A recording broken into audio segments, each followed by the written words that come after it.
This week on Art on the Air features region bassist with the Billy Foster Trio, Bruce Evans, whose credits include Tom Milo's Big Band, Gary Civic Symphony, and Valparaiso University Faculty Jazz Trio. Next, Father Stephen Caraher and George Jurencie discuss their new original musical, The Bluff, at Footlight Players. Our spotlights on Chicago Street Theater's Halloween-themed productions with the musical Lizzie for adults and Scary Godmother for the kids. Express yourself through art and show the world your heart. Express yourself through art and show the world your heart. You're in the know with Esther and Larry. Art on the air today. Stay in the know with Larry and Esther. Art on the air our way. Express yourself through art and show the world your heart. Express yourself through art and show the world your heart. Welcome. You're listening to Art on the Air on Lakeshore Public Media, 89.1 FM, WVLP 103.1 FM, our weekly program covering the arts and arts events throughout Northwest Indiana and beyond. I'm Larry Breckner of New Perspectives Photography, right alongside here with Esther Golden of The Nest in Michigan City. Aloha, everyone. We're your hosts for Art on the Air. Art on the Air is heard every Sunday at 7 p.m. on Lakeshore Public Media, 89.1 FM, also streaming live at lakeshorepublicmedia.org, and is available on Lakeshore Public Media's website as a podcast. Also heard on Friday at 11 a.m. and Monday at 5 p.m. on WVLP 103.1 FM, streaming live at wvlp.org. Our spotlight interviews are also heard Wednesdays on Lakeshore Public Media. Information about Art on the Air is available at our website, breck.com/AOTA. That includes a complete show archive, spotlight interviews, plus our show is available on multiple podcast platforms, including NPR One. Please like us on Facebook, Art on the Air, WVLP, for information about upcoming shows and interviews. I'd like to welcome back to Art on the Air Spotlight from the Chicago Street Theater, and they'll be doing a whole new season of Halloween shows, something for the adults, something for the kids, and we have Michael Glorioso. He's directing the first one, Lizzie, which is October 10th through the 26th, and then for the kids we have Scary Godmother, and it's going to be running kind of like, I guess you might say, in repertory. Michael, welcome back to Art on the Air Spotlight. It's great to be back. Thank you guys for having me. Yeah, it's always fun to catch up with you, Mike. Oh yeah, it's nice that I'm back in the Halloween genre. I've been away from it for just a little while, which is a nice break. But I'm back, and I'm excited about this show. So tell us a little bit about Lizzie. What's it about? I think most people know it's probably about Lizzie Borden, but you go ahead and tell us all about Lizzie. Yeah, it's about Lizzie Borden. It's a different take on it. A lot of information out about Lizzie is, people have seen the Christina Ricci made-for-TV movie, and also those other shows about her. The one with the lady from Bewitched, her name escapes. Elizabeth Montgomery. Yes, thank you. Yes, Elizabeth Montgomery was made for TV as well. This is taking the Lizzie story and turning it kind of in a rock and roll genre. So it's kind of like Six Before Six. It takes place with the four ladies that are in the house, Lizzie, her sister Emma, their maid Bridget, and then also the neighbor Alice. And it tells a story about actually what was happening prior to the murders and what led up to it as well. And it takes a rock and roll twist to it. So the first act starts out very like in a lot of the contemporary garb, a lot of the stuff from the turn of the century.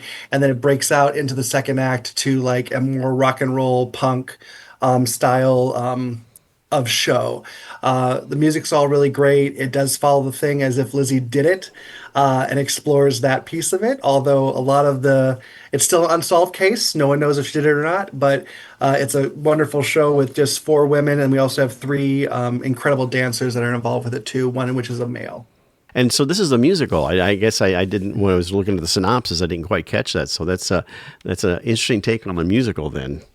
Yeah, and it's been in development for a while, and it's actually been on my radar for a while. It's the music, like I said, is phenomenal. It kind of incorporates like a lot of that rock and roll, but also like very soft and delicate pieces too, because a lot of the Lizzie story deals with the rage and the why did she do it?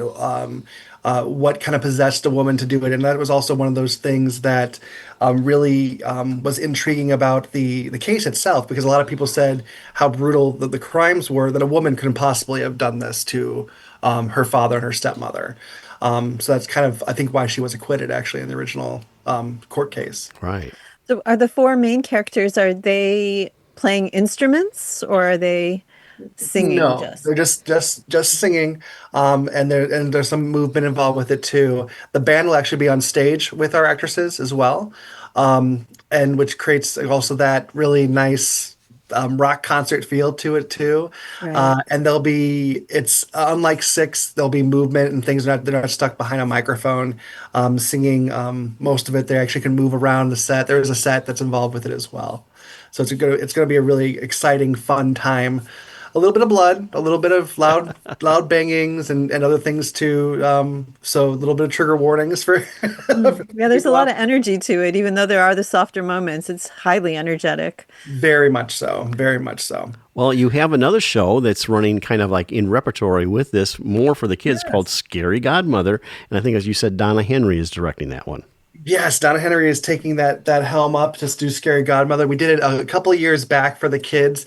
It's the same as the book, a book series of the same title, and I believe there was like a short little animated movie that was out for it too. It takes place on Halloween in a scary house. So we're using the same set that we used for Lizzie. And then it's all done with kids. So we have an entire kids and teen cast, everyone under the age of 17 that's involved with it.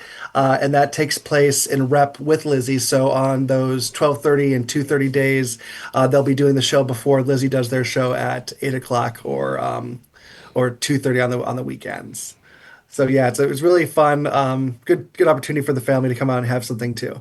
Right. And, moving on from the October, which would be kind of an interesting combination of shows, in November, you have something that's kind of very special for everyone.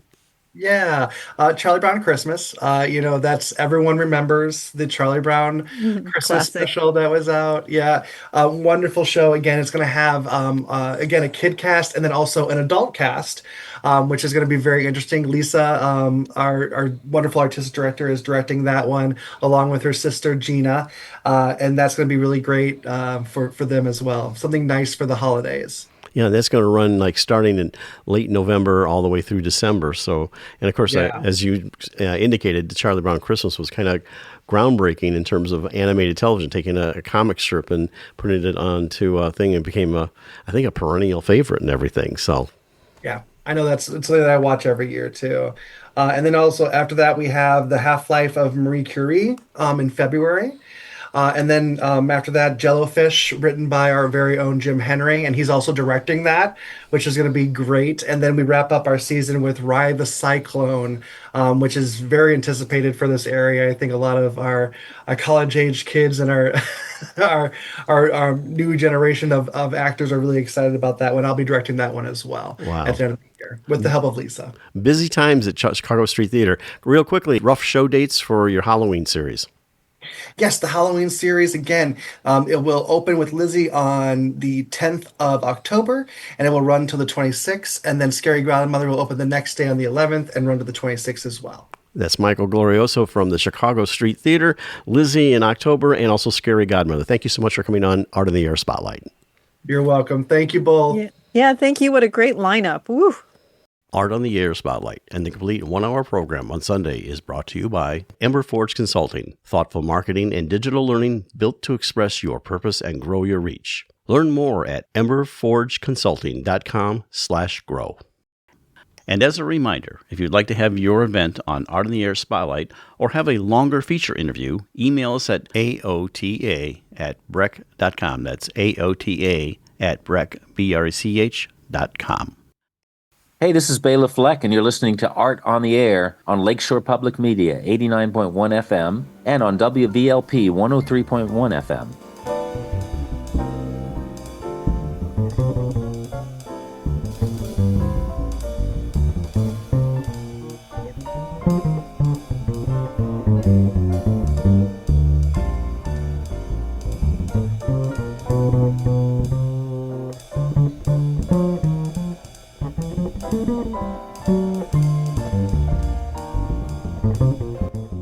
we are happy to welcome Bruce Evans to Art on the Air. Bruce is retired from multiple careers, a music educator, school librarian, and an adjunct jazz bass instructor. He was also a performing bassist with the Valparaiso University Faculty Jazz Trio. For over 30 years, he played bass with the Tom Milo Big Band and the Tom Milo Beachcombers. He is currently a member of the Billy Foster Trio and the Gary Civic Symphony Orchestra. Thanks for joining us on Art on the Air. Aloha and welcome, Bruce. It's very nice seeing you again. Thank you. It's very nice seeing you again. Yes, and we just saw each other at the Chesterton Art Fair, where you guys were there. It's always actually that old Billy Foster Trio ends up being one of the favorites of the music at the fair. Oh, wow. But we're interested, and our audience is always interested in your origin story. And I always like to tee it up by saying how you got from where you were to where you are now. So tell us all about Bruce. Okay. Well, although I grew up in Gary, I was actually born in Detroit. But my parents left there when I was just an infant, and we moved to Gary. And that's where I grew up. I started school there at Douglas Elementary School. Then we moved again to the Tolliston area, where I enrolled in the Beveridge Elementary School. Went first grade through the sixth grade there, and then when I was ready for junior high, I went to Tolliston, which was at that time a junior and senior high school. So I spent my years in grades 7 through 12 at Tolliston, where I graduated in 1965. But to back up, I always had an interest in music. I sang in my church choir. They called it the junior choir. I sang there when I was a youngster. But when I got to Tolliston in the 7th grade, I decided I wanted to play an instrument. So fortunately, there was a very vibrant band program there under the leadership of Mr. Edmund Bilski, who was my first music teacher. And I wanted to play the trumpet. I had my heart set on playing the trumpet. I don't know why. I just liked that instrument. Well, he said, I'm sorry, Bruce, but we don't have any trumpets available. Now, I don't know he was steering me somewhere else or not, but I ended up on the tuba. I was just happy to play something. So I started on the tuba in the 7th grade and continued on in high school playing the tuba. I always had first chair. I was a hungry musician. You practiced. and I practiced. I can remember that times I lived about 10 blocks from school, and I would walk home with that sousaphone on my shoulder, there and back. I was so interested in learning how to play that instrument. And then also during the summers, they had a summer band program, and I picked up some additional instruments on the side, such as the clarinet and the French horn. And I enjoyed those instruments as well. But I did not play the bass. I didn't. I looked at a string bass in the band room, and I tried to teach myself, how to play it. But I got frustrated. I just wasn't getting anywhere with it. So I really didn't play bass at all during my early years in school. But when it was time to go to college, when I graduated in 65, I found out that another person named Billy Foster went to the same college, Defiance College. So our parents got us together, and we found out we were going, to the same college, and we became instant friends because we had so much in common. We loved the music. Actually, I had seen Billy around town, even though we attended different high schools. Billy graduated from Frabel, and I graduated from Tolliston. But since we were both involved in music, Billy was a saxophone player, baritone sax player. I don't know if you knew that or not. And I would see him at the all-city events, all-city band. You'd have to audition for the all-city band, and they took people from all over the city. So I actually saw Billy there, but I didn't know him. So I had seen him before, but we didn't actually meet until it was time to go to college.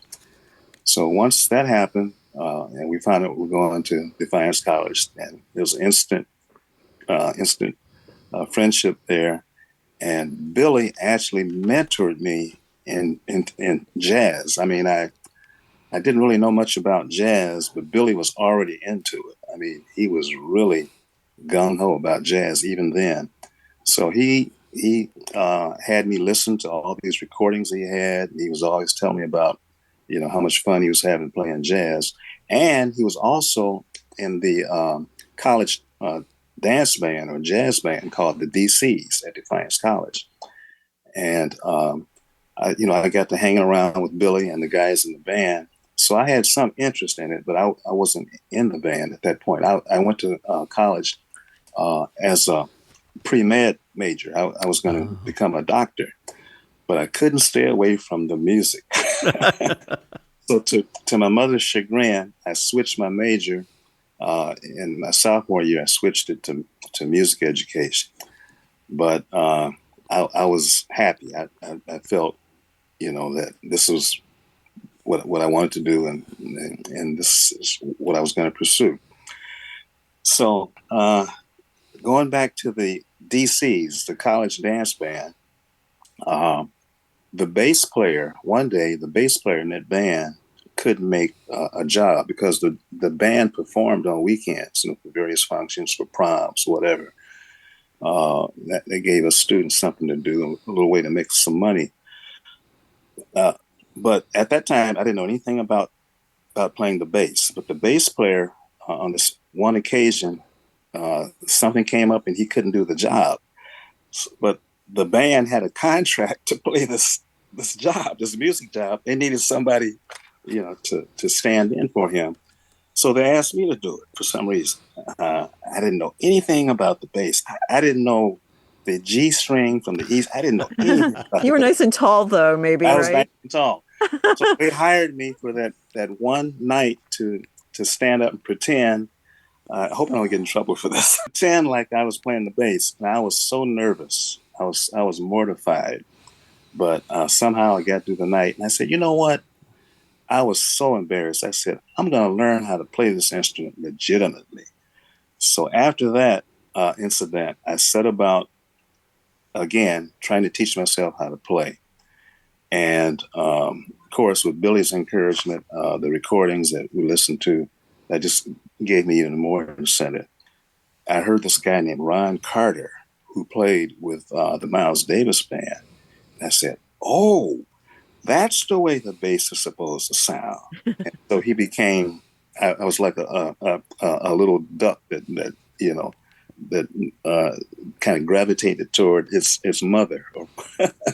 So he became my model for how to shape my bass playing. So I became good enough on the bass that when the regular bass player decided he didn't want to do it anymore, I stepped right in and had so much fun learning. Yeah. So after jumping ahead, after I graduated in 1969, I decided that I was going to take some lessons from a professional, bass teacher, string bass teacher. And that's what I did. So I studied with Mr. Harold Siegel, who played with the Chicago Symphony. I studied with him for a number of years. And then afterwards, I studied with Greg Sarget, who's a bassist in the lyric opera. So I learned how to use the bow, all my fingerings and scales, arpeggios, et cetera, et cetera, et cetera. Billy decided he wanted to start a group. And since we were from the same hometown in Gary, we were right there together. It was just a natural thing that we would hook up. So that's how I got started on the string bass. You still keep up with the brass? No. No? I think I still have my tuba mouthpiece, but I sold my French horn. I didn't buy a French horn. I sold that and bought a bass. There you go. Well, at least if you're starting out with the tuba, you were familiar with the good old bass clef. That's right. Like being a trumpet player, that's what I did. The bass clef was kind of this mystery to me. Sometimes it's like, oh, wait a minute. I could read the notes there, but you get down to the bass clef, like, whoa, what's that? Yeah, right. So you're hooked up with Billy, and how do you get into like education and some of the other things that you were doing? Librarian, and yes. librarian, yeah. Okay. Well, since I was a music education major, naturally, when we graduated, I looked for a job in Gary. I inquired to see if there was anything available so that I could use my education in that area. And fortunately, there was an opening, and I started teaching at Wirt High School in 1969. I was assistant band director at Wirt High School, and I was moved to. I was bumped. There was I forget the term, but they had to decrease the faculty at that time, and fortunately, Kennedy King Middle School was opening up, so that I just moved right into that job opening, and I stayed there for about 9 years as I opened up this school as the band and orchestra director there. And while I was doing that, I decided that I would like to go to Roosevelt University to work on my master's, which I did. So I went to Roosevelt University for a couple of years and got my master's degree in music education. I graduated with honors, as did Billy. Billy and I both went to Roosevelt University. Were you in the same year always then? Yes, we were always Okay. in the same year, right. So your history with Billy goes quite a bit back there. So when you're performing with him, it's got to be so easy because jazz is so much about knowing when to come in, go out, and that whole sequence there. Exactly. Yeah, we were learning together. I mean, he was ahead of me because he had a little head start, but we learned together. How to play the changes. What a 2-5-1 is. Right. Because we didn't know anything, initially. But from studying the music and playing with more experienced players, Gary has a rich tradition of musicians who are in jazz, R&B, blues. So when we came back home, we met some of these people. There was a place called Mona's Lounge. I don't know if you ever heard of that, but that was a really special place for going to jam sessions and learning, because these older guys, they let you sit in and see what you could do. So we did a lot of that, and that was very helpful in our development. Well, Billy, I imagine, and this is just me from like the outside, I guess, he's so very serious and focused on what he's doing, but he's got a wild sense of humor. So does that show up when all of you are playing? I mean, as an audience member, I see it. He's having a great time, but he's definitely very... Oh, yeah, absolutely. If you get to know Billy Foster, he will keep you in stitches. He has stitches. He's so funny. He's got a wry sense of humor, and his delivery is wonderful. He's a wonderful storyteller, and you just immediately gravitate to him. We just love Billy. Laughing all the time. He's so laid back in his delivery, so kind of straight, and then you hear it, and it's like, oh my gosh, that's great. Right. So how did you move into become a librarian? Oh, okay. Well, I decided towards the end of my career, and I spent 33 years in the Gary Community School System. I decided I'd like to get into information technology. So I went back to school and took a few courses, and lo and behold, a position opened up at Edison Middle School. And I took that position. I stayed there for 4 years as librarian. So I want to learn the bass. I'm just being hypothetical here because what's the best approach? I mean, you obviously now do have students, but when they approach you, like whether they be a total novice or just starting, tell us about that process of teaching them how to play the bass. Okay. Well, I did in addition to teaching in Gary, I also was adjunct, which I forgot to mention, adjunct professor of jazz bass at Valparaiso University. I started there in the 80s, and I stayed there for, I can't remember exactly how long now, but it was over 20 years. And what I would do when I got a new student was first assess where they were, if they're a complete novice or somebody who had some experience, and I'd kind of tailor my lessons around that. But say, for instance, if you're a ranked beginner, I'd probably start you out with the basics of reading notation out of a tutor, like the Samando, which is a very popular bass tutor. I'd do some of that, and then I'd have some other materials that are geared toward jazz and jazz literature that I'd use to start out with learning how to play chord changes, how to navigate enough theory so that you could actually play a tune, play a song. So that's the way I start you out. Are you still teaching? I no longer teach. Just perform. Just perform. Well, let's take a quick break here to listen to, this is Sunday with Sarah. This is just a little excerpt of You Do It. That's Bruce Evans on the bass.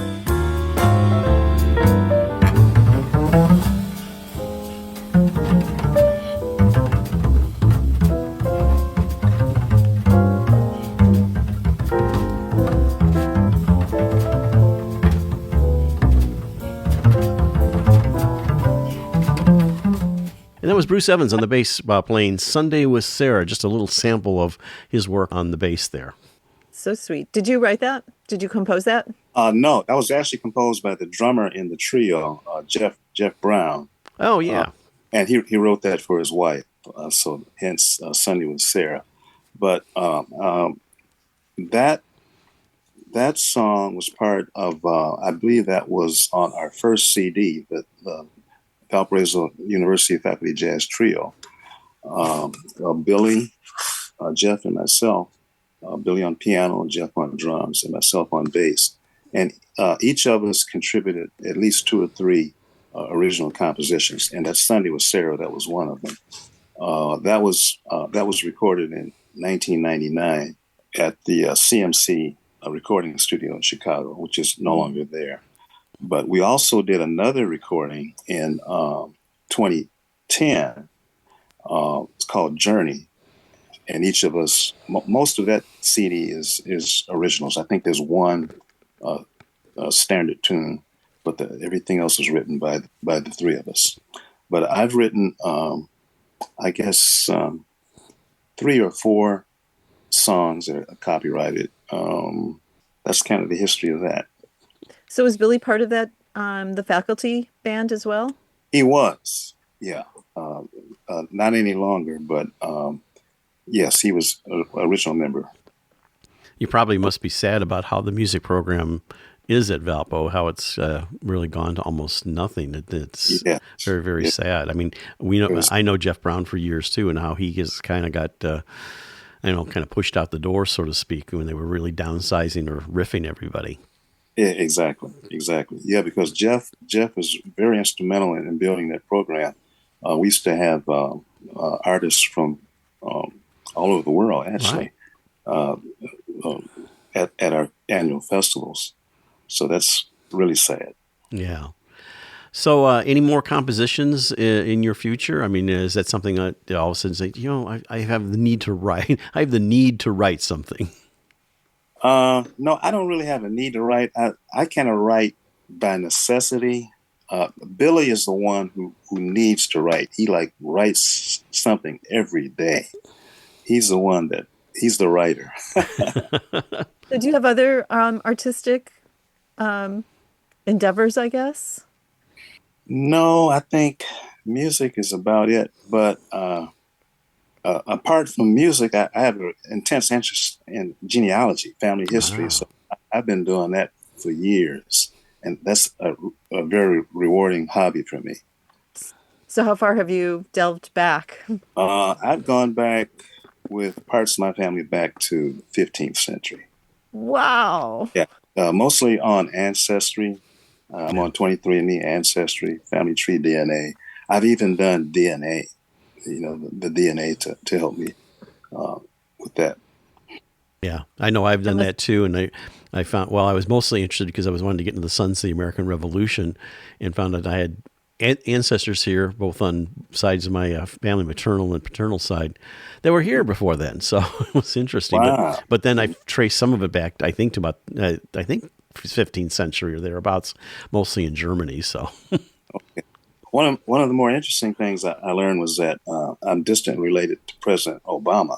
oh, there you go. Yeah, my mom and his mom are distantly related.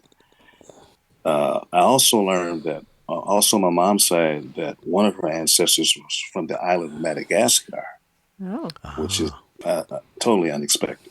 Well, we have a couple minutes left. You're not teaching anymore, but do you have a website or where people can find out more about you and your music? I don't have a website, but I am on Facebook. If you just look for Bruce Evans on Facebook, you'll find me there. And occasionally I'll post things related to music or what I'm doing. I also play with the Gary Civic Orchestra, which, we have a concert coming up August the 31st at the library from 3 to 5, if anyone's interested in that. Oh, that's a nice space at the library. It is. Very nice space. And anything into the fall that you have going on, like October into December? Okay, I can't think of anything right offhand. I freelance mostly. Yeah, I'll let you know. Yeah, we always like to have that, everything like that. Well, this has been real interesting, Bruce. I know that you were part of the Billy Foster trio, or actually it's going to be more than a trio on September 20th that was happened at IUN and everything. And you've been a major part of the trio for many, many years and been around. So we appreciate you coming on Art in the Air and sharing your whole life journey and everything from playing the bass to becoming a librarian and currently doing that and everything. Thank you so much for coming on there and sharing your arts journey. Thank you, Larry. And thank you also, Esther. Yeah, thank you My so pleasure. much, Bruce. You're welcome. Art in the Air listeners, do you have a suggestion for a possible guest on our show? Whether it's an artist, musician, author, gallery, theater, concert, or some other artistic endeavor that you are aware of, or a topic of interest to our listeners. Email us at aota@brech.com. That's aota@brech.com.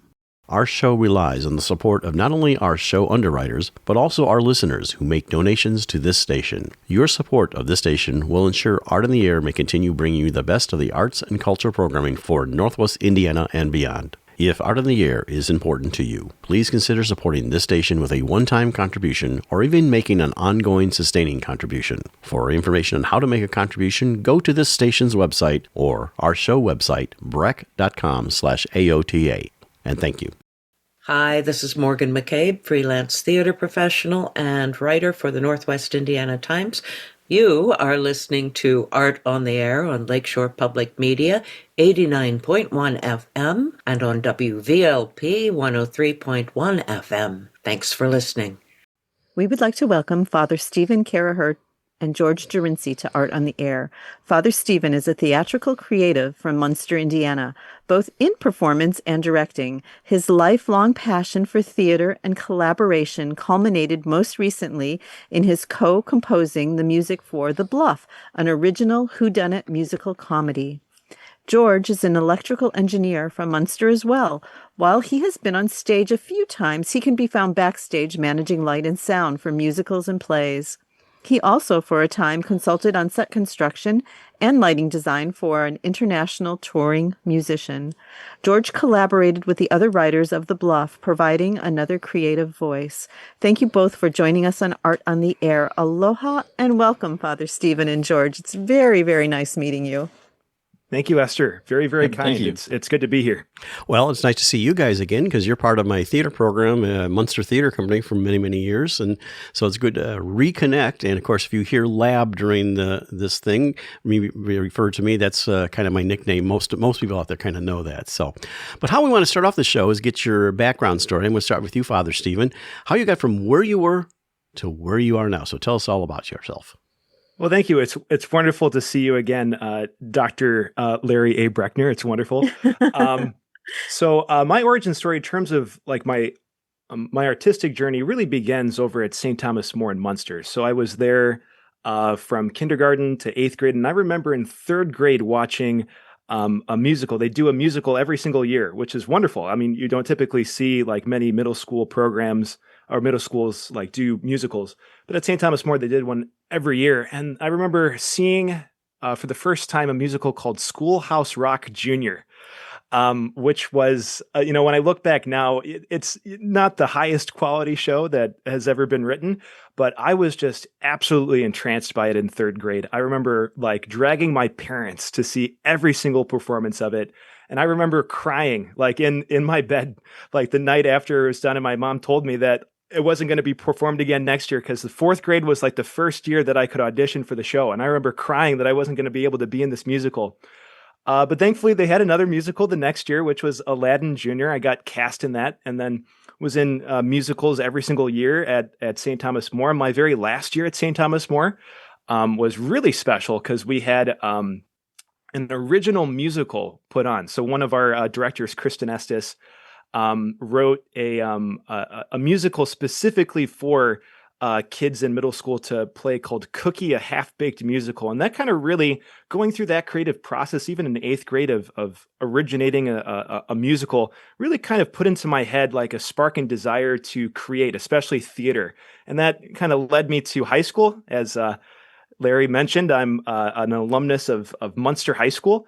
And I spent 4 wonderful years in the theater, really getting to know the canon of musical theater. We did a whole bunch of wonderful musicals. I remember we did a couple of things from Stephen Schwartz. We did Children of Eden. We did Pippin. We also, got into Sondheim a little bit with Into the Woods. We did a whole bunch of eclectic musicals. And of course, capping it off, one of my favorites, Fiddler on the Roof, which is very near and dear to my heart. I know it's very dear to Lab's heart as well.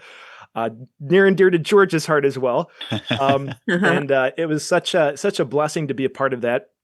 During high school, I kind of was also involved with Boy Scouts, which is how I knew George, how I knew the other gentleman who also co-wrote the show with us. And we would very frequently do a whole bunch of collaborations just artistically. And then when eventually I went off to college, I went off to Indiana University. I studied math and computer science there.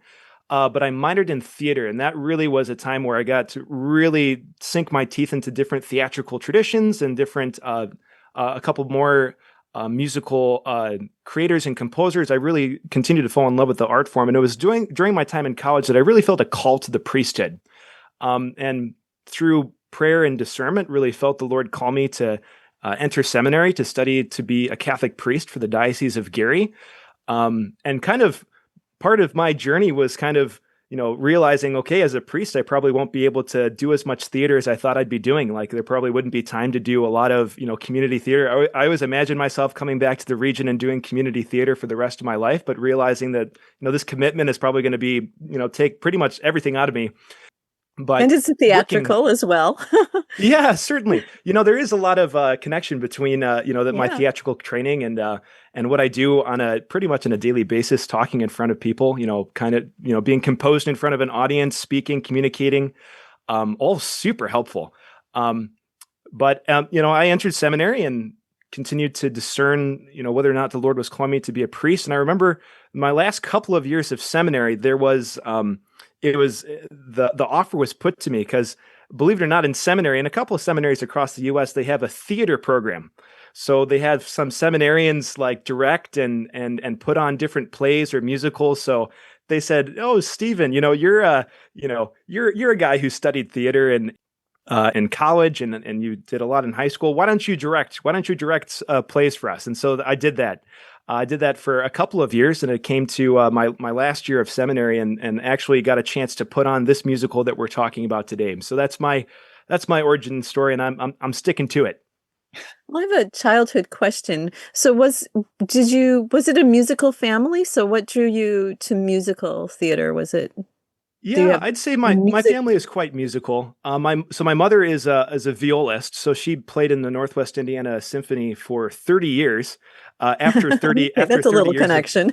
Yeah, it is. After 30 years of playing the same Christmas music over and over again, she said it's time to hang up the bow, But I remember like as a young kid, my mom would always have people over at the house for lessons. My dad was musical as well. He didn't necessarily play any instruments, but he'd play the piano every once in a while. He has an amazing breadth of knowledge in terms of musicals. He loves like your old classics. He loves he has a special affection for like Guys and Dolls, Hello Dolly, all of those like classic golden age kind of musicals. So that kind of really sparked my desire to continue to learn about the art form and eventually create. Excellent. Let's move on to George. Tell us your origin story, how you got from where you were to where you are now. Yeah, sure. So I guess my theater origin story sort of starts back in elementary school. My grandfather had done a lot of theater with Jurencie Guild and other various theaters in the area. I think the earliest memory I have of theater was going to see him in a production of Inherit the Wind, which was very fun. But all through elementary and middle school, I did some student programs with Jurencie Guild. So I think that sort of culminated in a production of Oliver that we did. Sort of didn't really do much of any more theater until I got to high school. Of course, there I met you. Did a lot of the tech theater stuff. Kind of got a much better understanding of that side of things, the offstage side of things. And I continued that track sort of into college. Of course, obviously studying engineering, but in the meantime, had some opportunities to collaborate on a production of, I think we did I took a break from tech theater stuff to do an onstage production. I was on stage in a production of Your Good Man, Charlie Brown, which was a strange change from earlier offstage work. But Did you enjoy it? Well, I didn't do any more. What did you play in Good Man, Charlie Brown? The kid with the blanket. I don't remember. Oh, Linus. Linus. Yes, Linus. Yeah. So it was a lot of fun, but not necessarily what I wanted to continue to do. So let's talk about the collaboration, how that evolved. You talked a little bit about Father Stephen, a little bit as how it came together. But yeah, tell us about how that now evolved into what's the production that's going on at Footlight Players in September. Yeah, so the origin of our collaboration begins with neither me nor George. In 2014, it's our senior year of high school, a couple of our friends, Matt and Scott, just finished production on a play called The Happiest Millionaire. Now Matt was he was the lead in the year previous, and they did a play called Murder at the Orient Express, not Murder on the Orient Express, not the Agatha Christie, Murder at the Orient Express. So it's like a Clue, but it's done in a Chinese restaurant. And he was playing. He portrayed like the lead detective who was a bumbling detective, and he loved it. And so when he was cast as, I think he was just an understudy in Happiest Millionaire. First, he was kind of upset because he was the lead and then he wasn't the lead. And, I guess with all of his extra time, he thought to himself, you know what? Maybe we can write a musical. It's probably not that hard. So he goes to his friend Scott a couple days after after The Happiest Millionaire closes and says, Scott, and he knows that Scott plays the piano. He plays a lot by ear. Says, Scott, I want to write a musical. And Scott says, absolutely, let's do it. And then Matt comes to him a couple days later with an outline of the score and about 14 songs. And he says, he puts 14 titles in front of Scott and says, all right, how long do you think it's going to take for you to write all of this? I'm basically done with my part. Wow. So after a couple of years, they had maybe ideas for about half of those songs. And that's when George and I got introduced to it. Scott and Matt were both, mutual friend of ours. We swam together in a lot of circles. And I remember looking at the score the first time and the script and thinking, wow, this is kind of an interesting musical. It kind of tells the story of this young bumbling detective who wants to really prove his worth to his father, and he goes to try to solve the murder case of the wealthiest man in New York in just one day. So I was very fascinated with it, and George was fascinated with it too. So we began collaborating. And then after about a year or so, we had like a first draft done. We had also a connection with the Toll Theater. We did a scripted reading at the Toll. And we certainly got maybe a rude awakening would be the right way to put it, but it was pretty clear that it wasn't as polished and as finished as we thought. And we kind of came back, we circled the wagons and said, well, what are we going to do? Well, we decided to do like a whole a remodel of the whole show. We changed a couple of characters, we changed a couple of plot points, and I remember probably about like a year and a half into reworking this, we had a read through just among ourselves. And we didn't make it through the first act without just absolutely realizing that it was even worse than the first thing that we made.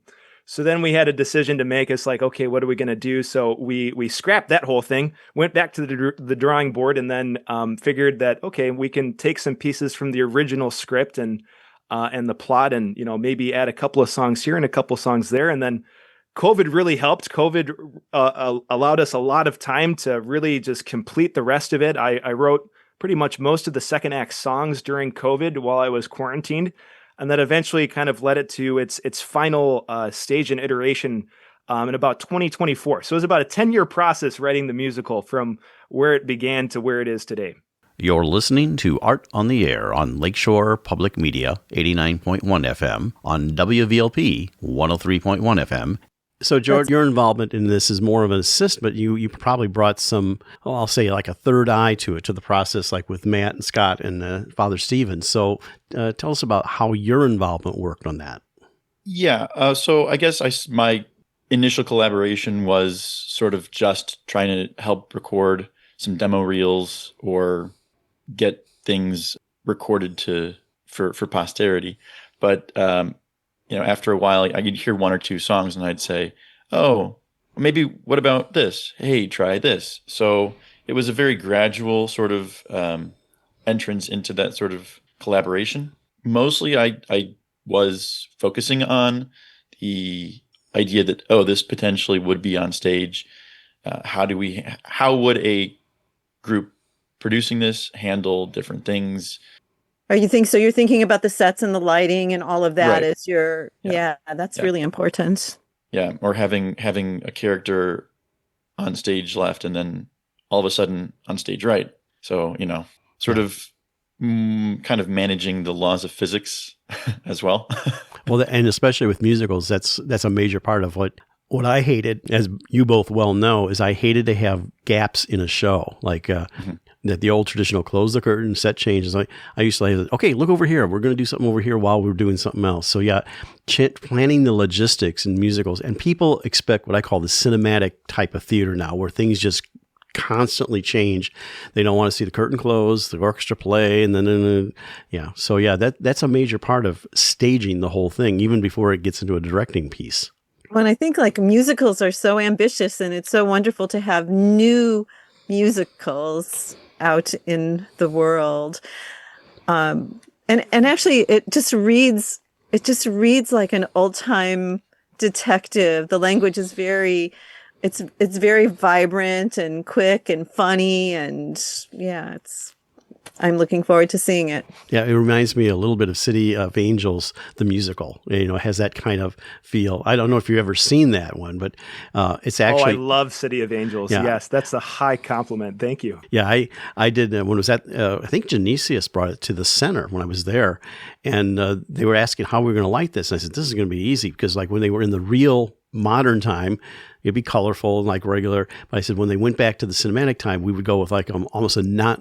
George will appreciate this, like a very white, non-gel look, a very white. You can't make it quite black and white, but it would look very much more washed out when they were there. So, yeah, that was how I approached that. So anyway, you've got this thing you've done. Actually, what you've been describing, Father Stephen, is a workshopping. You've done several workshops. Now you're getting to the final piece. How did that get to Footlight? Yeah, that's a great question. So, the origin of how we made it to Footlight comes from the very first time that we put the show on, which was in the seminary that I was at the very last year that I was there.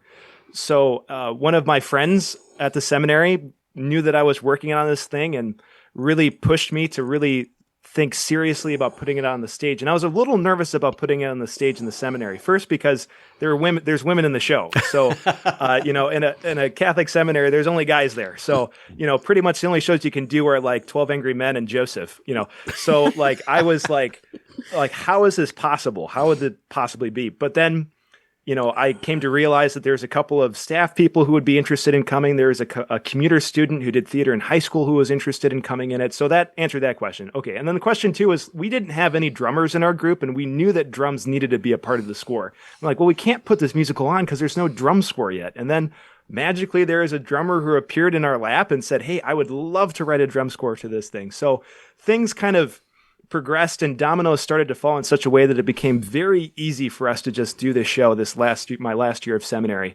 And I invited just about anybody who I could think of. I invited everybody around my seminary was in Detroit, so I invited everybody around the Detroit area, but even some connections from Northwest Indiana. And one of them was Anthony Holt, who is he's one of the directors over at Footlight Players. He's the campus minister over at Marquette Catholic High School. So there was a Catholic connection there. And he came out, he saw it, he loved it, and he wanted to bring it to Footlight. So we had a chance to chat a little bit. It's certainly a much different kind of theater, Footlight is, compared to the theater that it was originally put in, which is, kind of like a bigger proscenium theater. It seats 500 people. We had a whole chorus of seminarians. And so Footlight is a little bit different because it's much smaller. It's more intimate. You're not going to have like the massive, you're not going to have like an Oklahoma type chorus, on stage. So it's going to be very interesting to see how that gets transitioned. But originally the musical was written with no chorus. It was originally written with just 10 people. So this is kind of a little bit more true to what our original intent was with The Bluff. So I am very excited to see it performed at the Footlight. And yeah, Anthony Holt was our connection, and I'm really looking forward to it.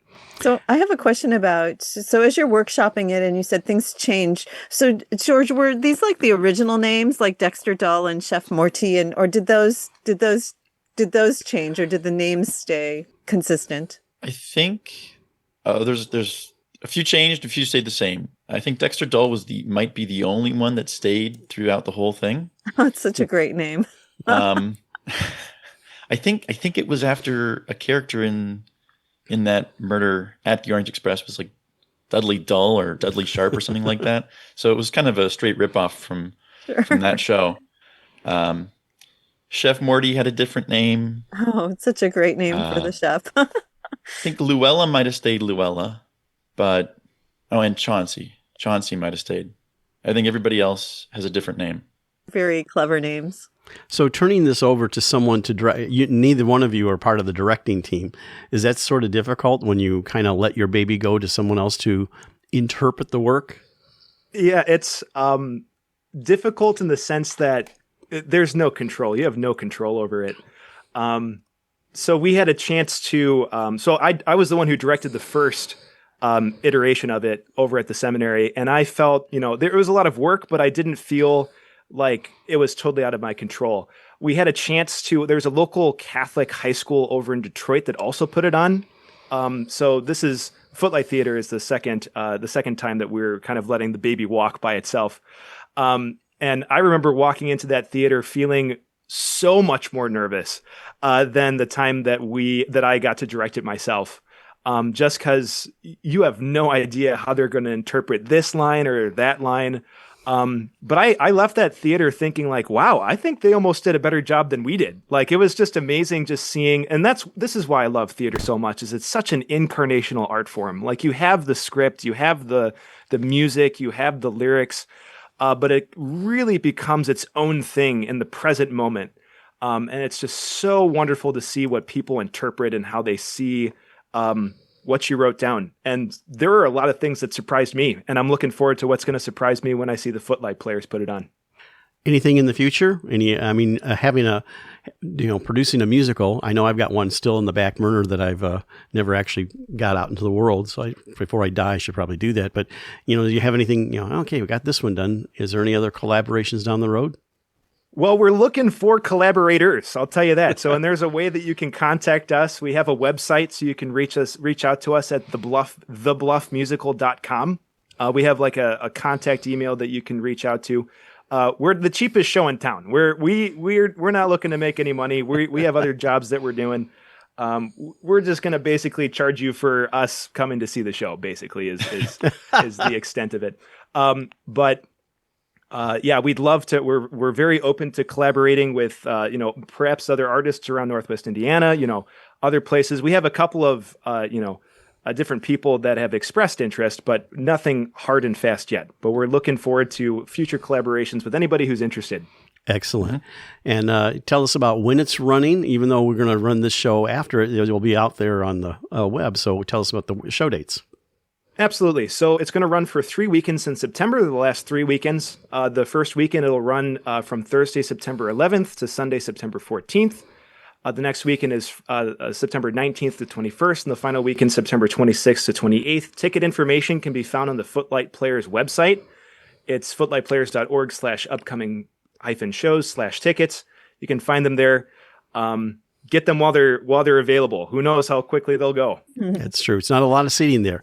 I appreciate you guys coming on. It's kind of like old home week, seeing my theater kids grow up and go off and do something. That's Father Stephen Caraher and George Jurencie, and see, of course, The Bluff. It's a musical murder mystery comedy at the Footlight Players, footlightplayers.org, starting September 11th through the 28th. Hey, thank you so much for coming on Art on the Air and reconnecting.